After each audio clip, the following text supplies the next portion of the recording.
కేసీఆర్ దత్తత గ్రామంలో కాంగ్రెస్ ప్రభుత్వ పథకం అమలు, వాసాల మరిలో ఇందిరమ్మ ఇళ్లకు శ్రీకారం చుట్టిన మంత్రి పొంగులేటి.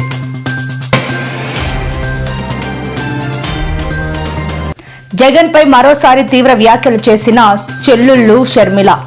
బెట్టింగ్లకు పాల్పడిన వారికి విగ్రహాలు కట్టడమేమిటని మండిపాటు.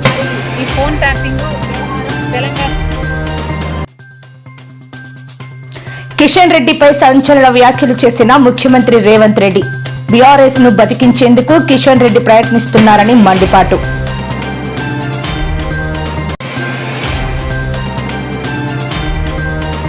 బ్రిటన్ మాజీ ప్రధాని టోనీ బ్లేర్ తో మంత్రి లోకేష్ భేటీ. Global institute of good governance స్థాపనకు సహకారంపై ఒప్పందం. తెలంగాణ ప్రాజెక్టులపై ఏపీ అభ్యంతరాలు చెబుతోందన్న సీఎం రేవంత్. తమ ప్రాజెక్టులకు ఎన్ఓసీ ఇస్తే ఏపీకి ఎలాంటి అభ్యంతరం చెప్పబోమన్న సీఎం. ఏడాది పాలనలోనే కూటమి ప్రభుత్వంపై ప్రజల్లో తీవ్ర వ్యతిరేకత. ప్రతిపక్ష నాయకుడు ప్రజలను కలవకుండా ఆంక్షలు పెట్టడం ఏంటి అని ప్రశ్న.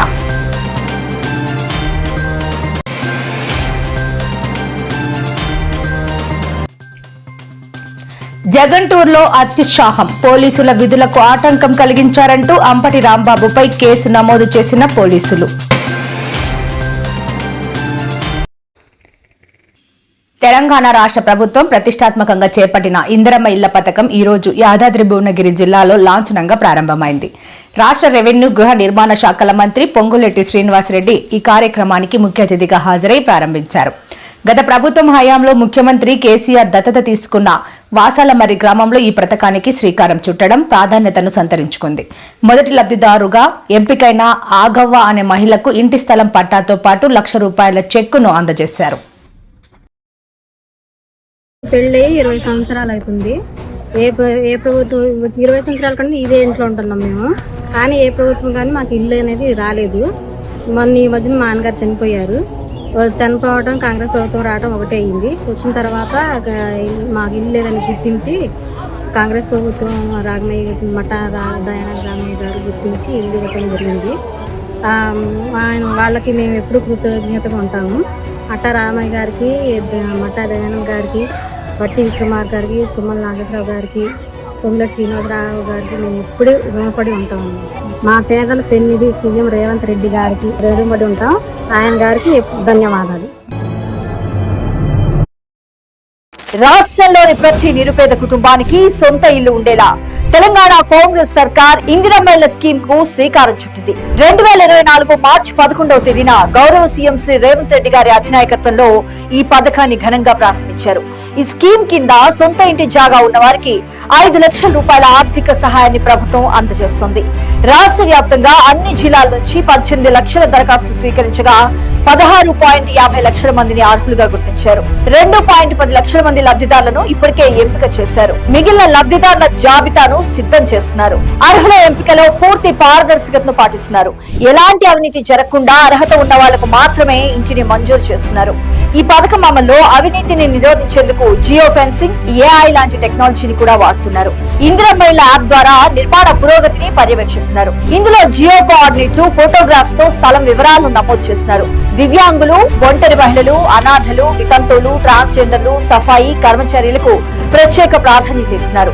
పైలట్ ప్రాజెక్టు కింద 47,335 ఇళ్లు మంజూరు చేయగా వీటిలో 7,824 ఇళ్లు బేస్మెంట్ లెవెల్, 895 ఇళ్లు గోడల నిర్మాణం, 64 ఇళ్లు స్లాబ్ నిర్మాణ దశలో ఉన్నాయి. ఈ నిర్మాణాలకు 130 కోట్లు ఖర్చు చేశారు. ఈ పథకం కింద లబ్ధిదారులకు 4 దశల్లో నిధులు విడుదల చేస్తున్నారు. బేస్మెంట్ లెవెల్ వరకు 1,00,000, లింటల్ లెవెల్ గోడలు పూర్తయితే 1,25,000, స్లాబ్ నిర్మాణం పూర్తయితే 1,75,000, పూర్తి నిర్మాణం తర్వాత మరొక ₹1,00,000 చెల్లిస్తున్నారు.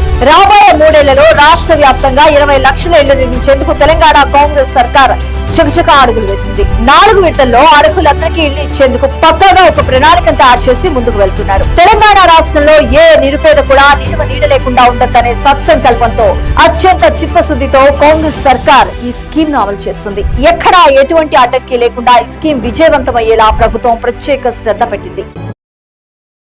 తన సోదరుడు వైసీపీ అధినేత జగన్ పై ఏపీ కాంగ్రెస్ చీఫ్ షర్మిల మరోసారి తీవ్ర విమర్శలు గుప్పించారు. బెట్టింగ్లకు పాల్పడి ఆత్మహత్య చేసుకున్న వాళ్ల కుటుంబాలను పరామర్శిస్తారా అంటూ ఆశ్చర్యాన్ని వ్యక్తం చేశారు. బెట్టింగ్లకు పాల్పడి ఆత్మహత్య చేసుకున్న వాళ్లకు విగ్రహాలు కట్టడమేంటని ప్రశ్నించారు. జగన్ నిన్నటి పర్యటన కారణంగా 2 వ్యక్తులు చనిపోయారని, వీరి మరణాలకు కారణం ఎవరని ప్రశ్నించారు. బల ప్రదర్శనలు చేసి ప్రాణాలు తీసే హక్కు ఎవరిచ్చారని మండిపడ్డారు. ఈ ఘటనపై ప్రభుత్వం చర్యలు తీసుకోవాలని డిమాండ్ చేశారు. జగన్ చేయాల్సింది బల ప్రదర్శనలు కాదని, ప్రజా సమస్యలపై పోరాటం చేయాలని హితవు పలికారు. జరుగుతుంది, ఎంతమంది మీద జరుగుతుందో నాకు తెలియకపోయినా ఇప్పుడు నేను చెప్తున్నాను. ఫండ్ కి సంబంధించిన రైట్స్ మీద కూడా ప్రైవేట్ వ్యక్తుల ఆజమాయిషీనిస్తూ వారికి అది కూడా తాకట్టు పెట్టాడు. సో బోత్ దీస్ థింగ్స్ ఇచ్చి ఆ లోన్స్ ను ఎవరైతే ఆ బాండ్స్ ను ఎవరైతే సబ్స్క్రైబ్ చేస్తారో వాళ్లకు ఆ మేరకు అడిషనల్ జరిగింది సార్. దాన్ని ఇక్కడ కూడా ఇంటర్లింక్ చేశారు స్వామి. మీ ప్రభుత్వ హయాంలో, మా ప్రభుత్వ హయాంలో నేను ఫోన్ ట్యాపింగ్ చేసినానంటున్నా. మీ ప్రభుత్వ హయాంలో జరిగింది. మా ప్రభుత్వంలో నేను చేసినానన్నా. పక్క రాష్ట్రంలో జరిగింది సార్. దాన్ని ఇక్కడ కూడా ఇంటర్లింక్ చేశారు. నువ్వు చెప్పే దాంట్లో క్లారిటీ నాకు అర్థం కావడం సార్. నేను ట్యాపింగ్ చేసినాను అంటున్నావా, లేకపోతే పక్క రాష్ట్రంలో వేరే వాళ్ళు ట్యాపింగ్ చేసినానంటున్నావు? పక్క రాష్ట్రంలో ఫోన్ ట్యాపింగ్ కి సంబంధించినటువంటి వ్యవహారం జరిగింది. అందులో తనకు సంబంధించి తన వ్యక్తిగత అంశాలకు సంబంధించినటువంటి వివరాలను కూడా తీసుకున్నారు. ఎవరు చేసినారంట స్వామి? కేసీఆర్ ప్రభుత్వంలో, గత ప్రభుత్వంలో. కేసీఆర్ ప్రభుత్వం ఎవరిని ఫోన్ ట్యాప్ చేసింది? షర్మిల గారు. కేసీఆర్ ప్రభుత్వం షరీఫ్నమ్మని ఫోన్ ట్యాప్ చేసిందా? అంటే బహుశా షరీఫ్నమ్మ అప్పుడు ఆ రాష్ట్రంలో అప్పట్లో క్రియాశీలకంగా పార్టీ పెట్టిన నేపథ్యంలో చేసినాడేమో, నాకేం తెలుసు. ఆయన చేసినాడో లేదో నాకేం తెలుస్తుంది. అయినా దానికి నాకేం సంబంధం. పెట్టిన నేపథ్యంలో చేసినాడేమో, నాకేం తెలుసు. ఆయన చేసినాడో లేదో నాకేం తెలుస్తుంది. అయినా దానికి నాకేం సంబంధం. ఫోన్ ట్యాపింగ్ జరుగుతుంది, ఎంతమంది మీద జరుగుతుందో నాకు తెలియకపోయినా నా ఫోన్ ట్యాప్ అవుతుంది, నా భర్త ఫోన్ ట్యాప్ అవుతుంది, నా దగ్గర వాళ్ళ ఫోన్లు ట్యాప్ అవుతున్నాయి అన్న విషయం నాకు చాలా చాలా స్పష్టంగా అర్థమైంది. అసలు మా ఫోన్లు ట్యాప్ అవుతున్నాయి అనే అంశాన్ని నిజానికి నిర్ధారించింది వైవి సుబ్బారెడ్డి గారే. స్వయంగా వైవి సుబ్బారెడ్డి గారే హైదరాబాద్ లో మా ఇంటికి వచ్చారు.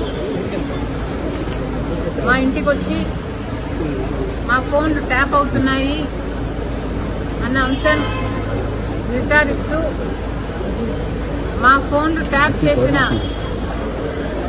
ఒక కాన్వర్సేషను, ఒక ఆడియో కాన్వర్సేషను, వాళ్ళు ఫోన్ ట్యాప్ చేసిన కాన్వర్సేషను నాకే వినిపించారు.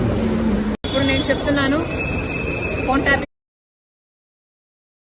కేంద్ర మంత్రి బీజేపీ రాష్ట్ర అధ్యక్షుడు కిషన్ రెడ్డిపై ముఖ్యమంత్రి రేవంత్ రెడ్డి తీవ్ర స్థాయిలో విరుచుకుపడ్డారు. కిషన్ రెడ్డిని నమ్మే పరిస్థితి లేదని, ఆయన విశ్వసనీయతే ఒక పెద్ద ప్రశ్నార్థకమని సీఎం వ్యాఖ్యానించారు.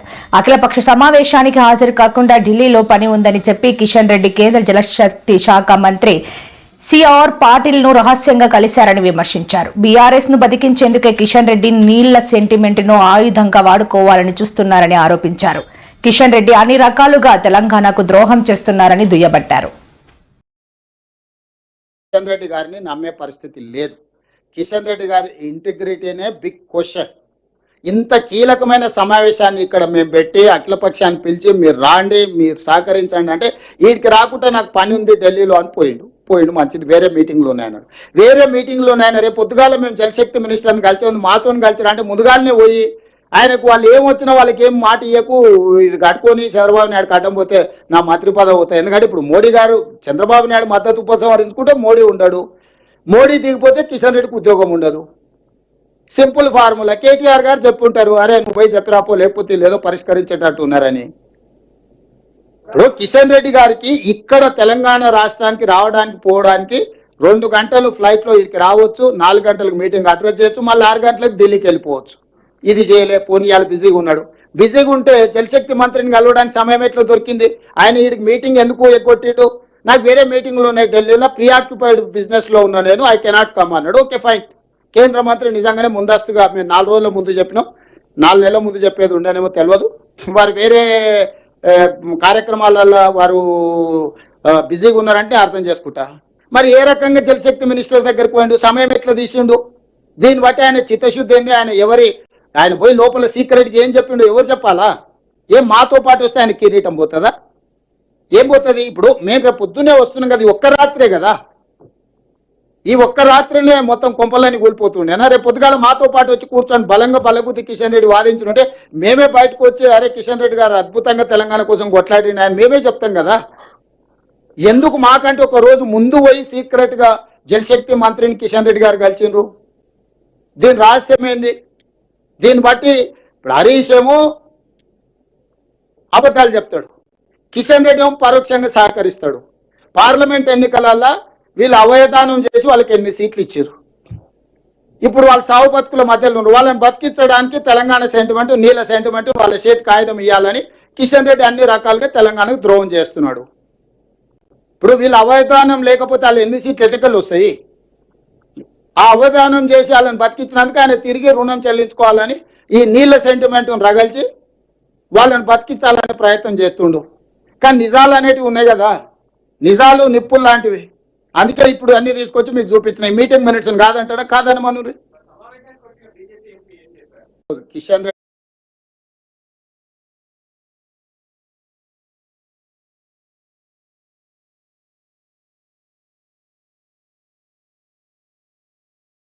నీళ్ళ సెంటిమెంట్, వాళ్ళ చేతి కాగితం ఇవ్వాలని కిషన్ రెడ్డి అన్ని రకాలుగా తెలంగాణకు ద్రోహం చేస్తున్నాడు. ఇప్పుడు వీళ్ళు అవధానం లేకపోతే వాళ్ళు 8 సీట్లు ఎన్నికలు వస్తాయి. ఆ అవధానం చేసి వాళ్ళని బతికించినందుకు ఆయన తిరిగి రుణం చెల్లించుకోవాలని ఈ నీళ్ళ సెంటిమెంట్ను రగల్చి వాళ్ళని బతికించాలనే ప్రయత్నం చేస్తుండు. కానీ నిజాలు అనేటివి ఉన్నాయి కదా, నిజాలు నిప్పులు లాంటివి. అందుకే ఇప్పుడు అన్ని తీసుకొచ్చి మీకు చూపించిన మీటింగ్ మినిట్స్ కాదంటాడా? కాదని మనూరి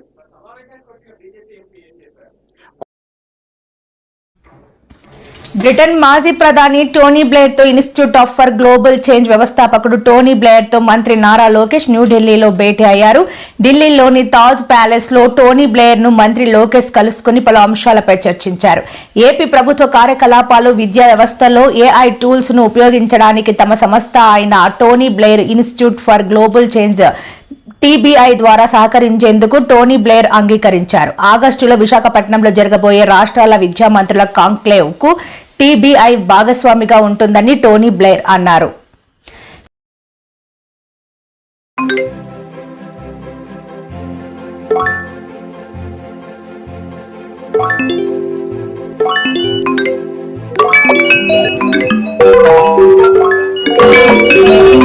ఎంతమంది పిల్లలుంటే అంతమంది పిల్లలకి తల్లికి వందనం ఇస్తానని హామీ ఇచ్చాం. దాదాపు 60% కుటుంబాలలో 2 కన్నా ఎక్కువ మంది పిల్లలు ఉండటం జరుగుతుంది. సో వాళ్ళకి 2 ఉంటే 26,000, 3 ఉంటే దేర్ ఆఫ్ డబ్బులు వస్తాయి. 39,000 పడ్డాయి. 13,000 పడిందండి. Thank you CM sir. Chandrababu Naidu CM గారికి ధన్యవాదాలు. సీఎం గారికి ధన్యవాదాలు. చాలా థ్యాంక్స్ అండి చంద్రబాబు నాయుడు గారు. లోకేష్ గారికి ధన్యవాదాలు తెలియజేస్తున్నాము. లోకేష్ గారికి చాలా థ్యాంక్స్ చెప్పుకుంటున్నాం మేము. 67 లక్షల మందికి ఎంతమంది పిల్లలుంటే అంతమంది పిల్లలకి తల్లికి వందనం, ఆ తల్లుల అకౌంట్లో ఆ డబ్బులేసే కార్యక్రమానికి శ్రీకారం చుట్టాం.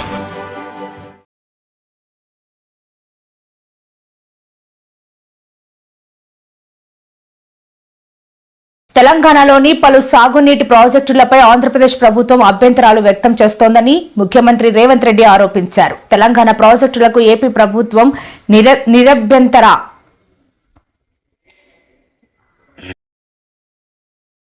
పత్రాలు, ఎన్ఓసీలు జారీ చేస్తే ఏపీ ప్రాజెక్టులపై తాము కూడా ఎలాంటి అభ్యంతరం చెప్పబోమని ఆయన స్పష్టం చేశారు. ఈ రోజు అందుకే నేను పక్కా రాష్ట్ర ముఖ్యమంత్రి చంద్రబాబుకు సూచన చేస్తున్నాను. కేంద్రంలో మీకు పలుకుబడి ఉండవచ్చు, మీరేం చెబితే మోదీ గారు అది వినవచ్చు. అలా అని ప్రాజెక్టులన్నిటికీ అనుమతి వస్తుందని అనుకుంటే అది భ్రమ. అలాంటి వాటికి అవకాశం లేదని తేల్చి చెప్పారు.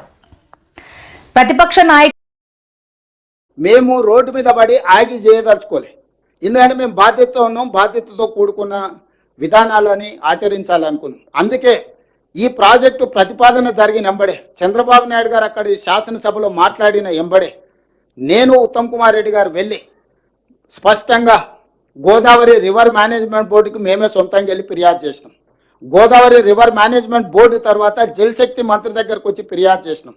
అదేవిధంగా ఆర్థిక మంత్రి గారికి వేరే సందర్భంలో కలిసినప్పుడు ఈ అంశాలను ప్రస్తావించడం, ఎందుకంటే కేంద్ర ప్రభుత్వం ఆర్థిక సహాయం అందించబోతుంది. అదేవిధంగా వివిధ బ్యాంకుల నుంచి ఎఫ్ఆర్బిఎం పరిధిలో కాకుండా అవుట్ ఆఫ్ ఎఫ్ఆర్బిఎంలో లోన్లు ఇవ్వడానికి ఏదో ప్రయత్నాలు చేస్తున్నారని పత్రికల్లో వస్తున్నాయని మేము చదివినాం అని ఓరల్గా చెప్పడమే కాకుండా సంబంధిత శాఖ మంత్రి జలశక్తి మంత్రి గారికి లేఖ రాయడం కూడా జరిగింది అధికారికంగా ఈ వివరాలన్నీ పెట్టి. జలశక్తి మంత్రి గారు కూడా మాకు వెనక్కి స్పష్టంగా లేఖ రాసిండు. ఇంతవరకు వాళ్ళు మాకు ప్రాజెక్టు రిపోర్టే ఇవ్వలేదు. ప్రాజెక్టు రిపోర్టు మీ అభ్యంతరాలను పరిగణలోకి తీసుకోకుండా అనుమతి ఇచ్చే సమస్యనే లేదు. ఏ రకంగా కూడా ఇంతవరకు మా దృష్టిలో లేదు. మేము ఖచ్చితంగా చర్యలు తీసుకుంటాం. సిఆర్ పాటిల్ గారు మళ్ళీ ఉత్తమ్ కుమార్ రెడ్డి గారికి లేఖ రాయడం జరిగింది. ఈరోజు ప్రభుత్వం ఎక్కడే నిర్లక్ష్యం వహించలేదు.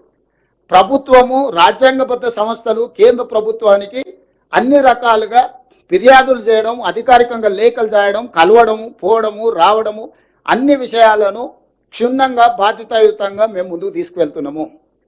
ఉన్న పలంగా హరీష్ రావు గారు బయటకు వచ్చేసి మొత్తం తెలంగాణకు అన్యాయం జరిగిపోతుంది, మొత్తం నీళ్ళన్నీ తరలించుకుపోతున్నాడు చంద్రబాబు నాయుడు, రేవంత్ రెడ్డి మౌనంగా ఉన్నాడు, ఉత్తమ్ కుమార్ రెడ్డి గారు ఉత్తగానే కూర్చున్నాడు అని బకెట్లో బురద తీసుకొని చల్లుకుంటే వెళ్తున్నాడు. అయ్యా, ఈ పాపానికి పునాది వేసింది మీ మామగారు. ఆ రోజు నువ్వే సమావేశంలో ఉన్నావు. అయితే గీతే ఎవరినైనా శిక్షించాలంటే చంద్రశేఖరరావు గారిని, హరీష్ రావు గారిని శిక్షించాలి.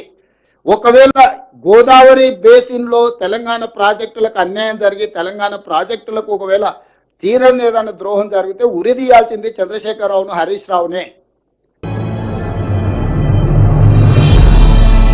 ఈ రోజు ఏదైతే గోదావరి బంకంచెర్ల ఆంధ్రప్రదేశ్ చంద్రబాబు నాయుడు గారు మొదలు పెట్టినరో 2016లో చంద్రశేఖరరావు గారు, చంద్రబాబు నాయుడు గారు మాట్లాడుకున్న ప్రాతిపదికనే ఈ రోజు వాళ్ళ ప్రాజెక్టును ముందుకు తీసుకెళ్ళి 2019లో జగన్మోహన్ రెడ్డి గారు, చంద్రశేఖరరావు గారు పూర్తి స్థాయిలో మాట్లాడుకొని ప్రాజెక్టు డిపిఆర్లు అన్ని రెడీ చేసి పెద్దన్నగా సహకరిస్తానని చంద్రశేఖరరావు గారు చెప్పడమే కాకుండా గోదావరి జలాలను రాయలసీమకు సంబంధించిన కృష్ణా బేసిన్, పెన్నా బేసిన్ కు తరలించడం ద్వారా రాయలసీమను రతనాల సీమలుగా చేస్తా అని చెప్పిన తర్వాత బేసిన్లు లేవు, భేషజాలు లేవు. నాయకుడిగా ప్రజలను, మా పార్టీ నాయకులను కలవాలనుకుంటే ప్రభుత్వం ఎందుకు ఇన్ని ఆంక్షలు పెడుతోందని మాజీ ముఖ్యమంత్రి వైసీపీ అధినేత వైఎస్ జగన్ ప్రశ్నించారు. ఆంధ్రప్రదేశ్లో ప్రస్తుతం కొనసాగుతున్న అణచివేతపై ప్రజలకు నిజం తెలియాల్సి ఉందనే ఈ ప్రెస్ మీట్ నిర్వహిస్తున్నారని తెలిపారు. ఈ రోజు మధ్యాహ్నం జగన్ ప్రెస్ మీట్ నిర్వహించారు. తన చుట్టూ ఉన్న నాయకులను తప్పుడు కేసుల్లో ఇరికించి వేధించడమే లక్ష్యంగా కూటమి ప్రభుత్వం పనిచేస్తుందని వైసీపీ నేతలు, మాజీ ఎమ్మెల్యేలు, ఎంపీలు, మాజీ మంత్రులు ప్రస్తుత ఎమ్మెల్యేలను జైలుకు పంపడమే విధిగా పెట్టుకుందని మండిపడ్డారు. కాళేశ్వరం వంటి పెద్ద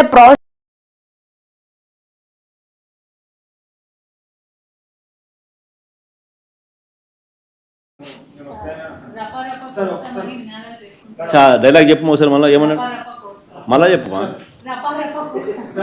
పూర్తి డైలాగ్ చెప్పాలా? పూర్తి డైలాగ్ చెప్పదు ఏంది? మళ్ళీ కొంచెం మైక్ తీసుకొని చెప్పు, బాగా వినపడుతుంది నాకు. ఏం జాతరలో? మళ్ళీ చెప్పు. గంగమ్మ జాతరలో పొట్టేళ్ల తలకాయలు కోసినట్టు రప్ప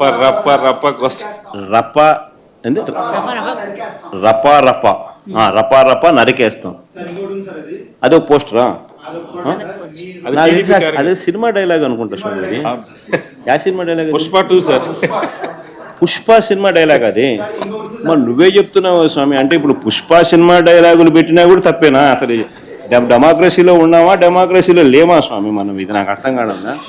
అంటే పుష్ప సినిమా డైలాగులు పెట్టినా తప్పే, పుష్ప ఫోటోలు పెట్టినా తప్పే, గడ్డ మిట్టనే తప్పే, గడ్డ మిట్టనే తప్పే. ఏంది స్వామి ఇది? ఏ ప్రపంచంలో ఉన్నాము? ఇదంతా డెమోక్రసీలో ఉన్నామా, డెమోక్రసీలో లేమా? సార్, ఆ పోస్టర్ పట్టుకున్న అతను కూడా టీడీపీ కుర్రాడు సార్. అంతకుముందు టీడీపీ నాయకుడితో కలిసి దిగిన ఫోటోలు కూడా బయటకు వచ్చాయి. అతను టీడీపీ కార్యకర్త, టీడీపీ సంబంధించిన మెంబర్షిప్ కార్డు కూడా ఉంది అతని. కానీ అతను మీ పార్టీ సంబంధించిన వ్యక్తిగా. ఆ మనిషికి టీడీపీతో ఇంత ముందు గతంలో తిరిగిన ఫోటోలు కూడా ఉన్నాయా? మెంబర్షిప్ కూడా ఉంది సార్. మెంబర్షిప్ కూడా ఉంది సార్. ఆ టీడీపీ సభ్యుడు కూడా మెంబర్షిప్ కూడా ఉన్నాడా? అంటే దాంతో వీళ్ళే పెట్టించినారా? పెదకూరపాడు నియోజకవర్గం సార్. ఓ టీడీపీ సభ్యత్వం కూడా ఉందా మరి? మనది బాగా చూడండి అబ్బా అయితే సభ్యత్వం కూడా ఉందంట. మళ్ళీ ఏదైతే నేం లే పాపం లే పాపం, మనం అయినా కానీ ఏదో మారినాడు అనుకుందాం, సంతోషపడదాం. సార్ ఇందాక మీరు ఒక జీవో ఎక్స్ప్లెయిన్ చేశారు. టీడీపీ సింపతైజర్ కూడా చంద్రబాబు నాయుడు మీద కోపంతో మారినాడు అని చెప్పి సంతోషపడదాం. మారి టీడీపీని రపా కోసేస్తానని కూడా అంటున్నాడని కూడా సంతోషపడదాం. నిజంగానే బాధ ఉంటుందేమో కదా వాళ్ళకు కూడా. అన్ని పథకాలు ఎగరగొడతా ఉన్నాడు, అన్ని అబద్ధాలు అయిపోయినాయి, ఫీజు రీఎంబర్స్మెంట్ లేవు, ఆరోగ్యశ్రీ లేదు, రైతులకు పెట్టుబడి సహాయం రావడం లేదు, పెట్టుబడి గిట్టుబాటు ధరలు రావడం లేదు, మరో పక్క అబద్ధాలు మోసాలతో సూపర్ 6లు లేవు, సూపర్ 7లు లేవు. మరి ఆయన బతుకులు చిన్నాభిన్నం అయిపోయిన పరిస్థితుల్లో ఆయనలో మార్పు వచ్చిందేమో. వచ్చి ఆయన కూడా టీడీపీ యాక్టివ్ మెంబర్ అయినా కూడా వైసీపీలోకి తాను చేరి టీడీపీ వాళ్ళ ఫోటోను, టీడీపీ వాళ్ళ మీద ఆయన ఆక్రోశం చూపిస్తూ ఏమన్నాడు, ఏ జాతరలో, గంగమ్మ జాతరలో ఏళ్ళ వయసు అయినా చంద్రబాబు నాయుడు గారు నోట్లో నుంచి వచ్చే మాటలు ఏ స్థాయిలో ఉన్నాయనంటే భూస్థాపితం చేస్తాడట. ఆశ్చర్యం కలిగించే విషయాలు. 76 ఏళ్ళ వయసు అయినా, 76 ఏళ్ళ వయసులో ఉన్న ఆయన ఒక ముఖ్యమంత్రి స్థానంలో కూర్చొని ఉన్న వ్యక్తి ఒక టీవీ ఇంటర్వ్యూలో మాట్లాడుతూ ప్రతిపక్షాన్ని భూస్థాపితం చేస్తాడంట. ప్రతిపక్ష నాయకుడు పేరెత్తి ఆయన ప్రతిపక్ష నాయకుడిని భూస్థాపితం చేస్తాడంట. ఆ ఎల్లో మీడియాకి సంబంధించిన ఓనర్, ఆ టీవీ ఓనర్ ఒకడు అడుగుతాడు, ఎప్పుడు భూస్థాపితం చేస్తామని. ఈయన అదిగో మొదలు పెట్టేశాను, చేస్తా ఉన్నాను, త్వరలోనే చేసేస్తాను ఈయన అంటాడు. ఆశ్చర్యం. 76 ఏళ్ళ ముసలాయనైనా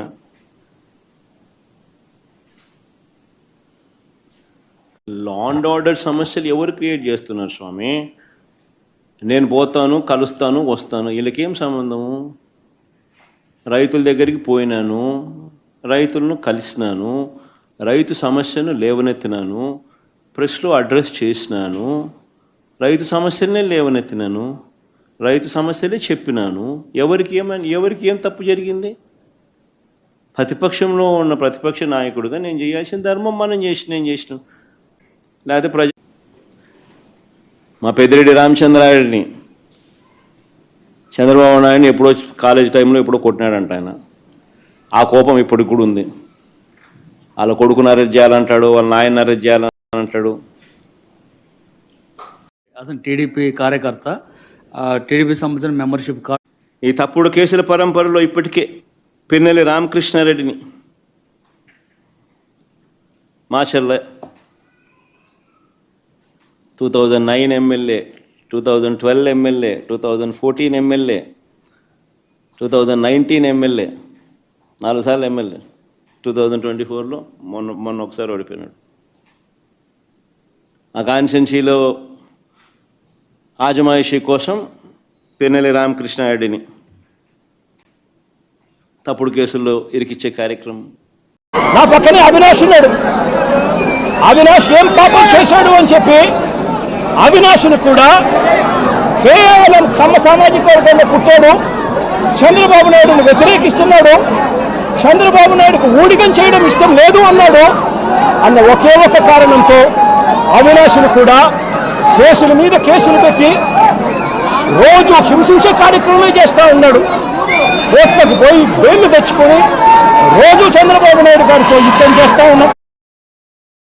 ప్రాజెక్టు నిర్మాణం కేబినెట్ ఆమోదం లేకుండా నిర్మించారని సీఎం రేవంత్ రెడ్డి చేసిన వ్యాఖ్యలపై మాజీ మంత్రి బీజేపీ ఎంపీ ఈటెల రాజేందర్ స్పందించారు. ఈ సందర్భంగా ఆయన ఈ రోజు మధ్యాహ్నం మీడియాతో మాట్లాడుతూ కేబినెట్ ఆమోదం లేకుండా కాళేశ్వరం కట్టారని నిరూపిస్తే రాజకీయాల నుంచి తప్పుకుంటానని స్పష్టం చేశారు. మాజీ సీఎం కేసీఆర్ కేబినెట్లో చర్చించకుండా ఏ నిర్ణయం తీసుకోలేదని, ఒకవేళ నిర్ణయం తీసుకున్నా కేబినెట్ ఆమోదం తీసుకుంటారని తాను బీజేపీ ఎంపీగా కాకుండా నాటి మంత్రిగా చెబుతున్నానని ఎంపీ ఈటెల స్పష్టం చేశారు.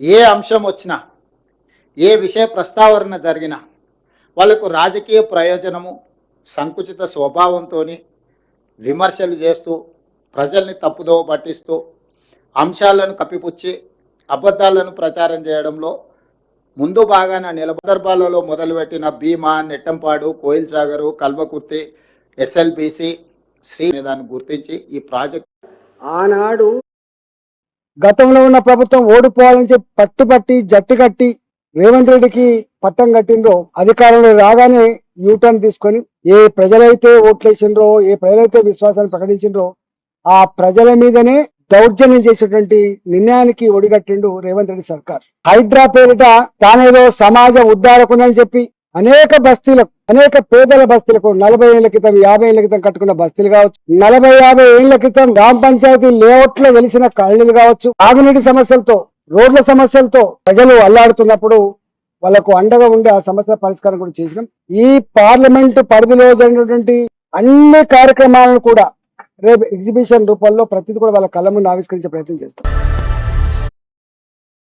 జగన్ పర్యటనలో పోలీసుల విధులకు ఆటంకం కలిగించారంటూ ఆ పార్టీ నేత అంబటి రాంబాబుపై పోలీసులు కేసు నమోదు చేశారు. భారత న్యాయ సంహితలోని 188, 332, 353, 427 సెక్షన్ల కింద ఎఫ్ఐఆర్ నమోదు చేశారు. సత్తెనపల్లి రూరల్ పోలీస్ స్టేషన్లో ఈ మేరకు అంబటి రాంబాబుపై కేసు నమోదైంది. వాహనాలు ఆగిపోవడంతో మాజీ మంత్రి అంబటి రాంబాబు అక్కడికి చేరుకొని కార్లు ఎందుకు ఆపారంటూ పోలీసులతో వాగ్వాదానికి దిగారు. అడ్డు చెప్పిన పోలీసులపైకి దూసుకెళ్లారు.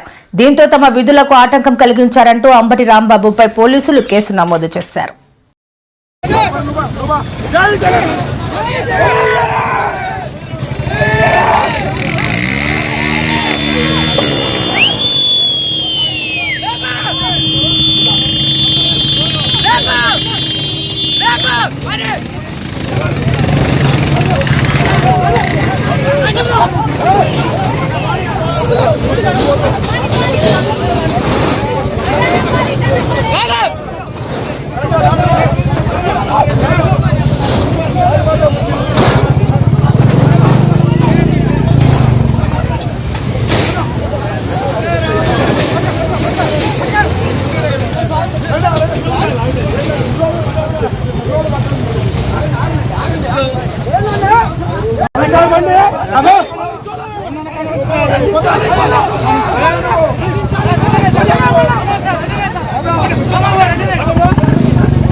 ఈరోజు కాన్వాయ్ ఒక 11 వెహికల్స్ కాన్వాయ్తో పాటు అరౌండ్ 35 వెహికల్స్తో పాటు తాడేపల్లి నుంచి స్టార్ట్ అవ్వడం జరిగింది.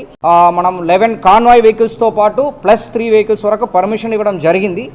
కాకపోతే దాన్ని కాకుండా మళ్ళీ ఒక 35-38 వెహికల్స్ ఎక్స్ట్రా జాయిన్ అవ్వడము, తర్వాత అన్ఎక్స్పెక్టెడ్గా క్రౌడ్ ఎక్కువ రావడం వల్ల ఈ సంఘటనలు జరిగింది. దీనిపైన వాళ్ళు కంప్లైంట్ ఇచ్చారంటే దాని మేరకు మనం చట్ట ప్రకారం చర్యలు తీసుకుంటాం. 100 మంది పోలీసుల్ని అక్కడ పెట్టారు సత్తెనపల్లి నియోజకవర్గంలో. ఎస్ఐలు 50 మంది అట, సిఐలు 20 మంది అట, డిఎస్పీలు 8 మంది అట, ఎడిషనల్ ఎస్పీలు 5 అంట. ఇంత బందోబస్తు ఎందుకు పెట్టారో నాకైతే అర్థం కాల. అవునండి, నేను తెలియకడుతాను. జగన్మోహన్ రెడ్డి గారు చాలా సందర్భాల్లో, చంద్రబాబు నాయుడు గారు, అదేవిధంగా మరి హోంమంత్రి అనిత గారు అంటారు కదా, ఆయన పులివెందుల ఎమ్మెల్యే అని. మరి పులివెందుల ఎమ్మెల్యే సత్తెనపల్లి వెళ్తుంటే ముఖ్యమంత్రికి ఇవ్వాల్సిన దానికన్నా కూడా మెన్నుని మీరు ఎందుకు డిప్లాయ్ చేశారు? దీన్ని బట్టి అర్థమవుతుంది ఏంటి, జగన్మోహన్ రెడ్డి అత్యంత ప్రజాదరణ కలిగినట్టు.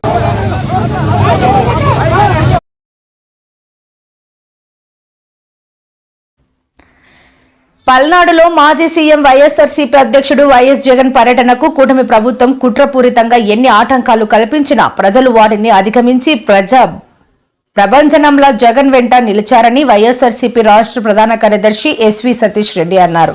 తాడేపల్లి వైఎస్ఆర్సీపీ కేంద్ర కార్యాలయంలో ఆయన మీడియాతో మాట్లాడుతూ పోలీసులను ఉపయోగించి అనుమతులను నిరాకరించడం, జనం రాకుండా బారికేట్లను అడ్డుపెట్టి దౌర్జన్యం చేయించినా సరే జగన్ కోసం జనం పోటెత్తారని అన్నారు. కూటమి ఏడాది దుష్ట పాలనకు ఇవి ప్రజల నుంచి వస్తున్న హెచ్చరికలని గుర్తు చేశారు.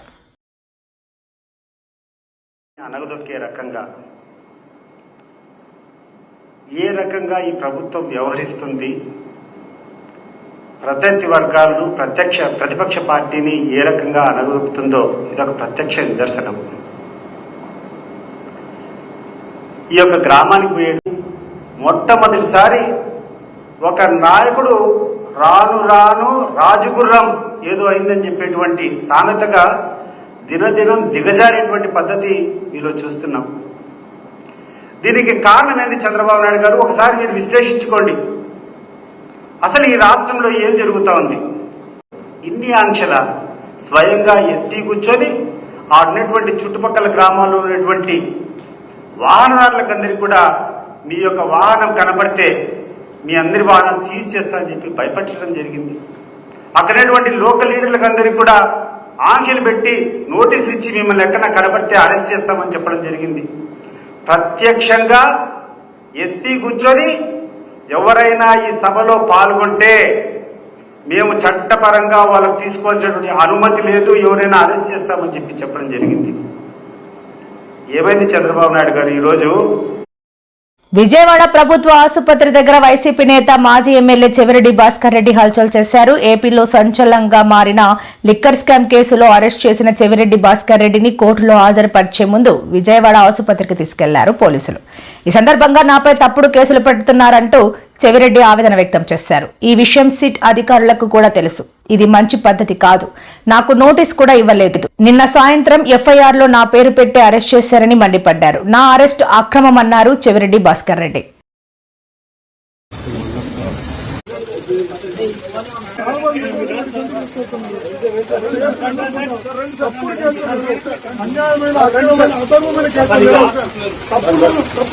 ఎదుర్కోవడానికి సిద్ధంగా ఉన్నాం.